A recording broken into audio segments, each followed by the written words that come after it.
2 cup पाणी उकळून घेऊ. अर्धा कप रव्यासाठी 2 कप पाणी पुरेसं आहे. तेलामध्ये मोहरी, जिरं, कढीपत्ता, आवडीप्रमाणे हिरवी मिरची, बारीक चिरून घेतलेला भरपूर लसूण घालून गोल्डन परतवून घेऊ.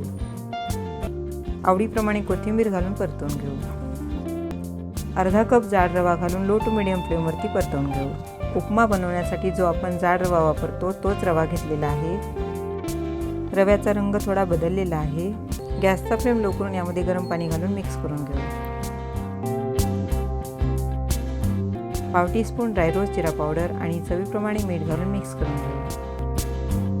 उपमा छान वाफलेला आहे. 1 टीस्पून साजूक तूप घालून मिक्स करून यावरती झाकण ठेवून 1 मिनिट वाफवून घेऊ. ज्यांना पण उपमा खायला आवडत नाही ते पण आवडीने खातील असा मस्त टेस्टी नरम लसूणी उपमा तयार झालेला आहे. लाईक करा, शेअर करा आणि अशाच वेगवेगळ्या रेसिपींसाठी चॅनलला सबस्क्राईब करायला विसरू नका.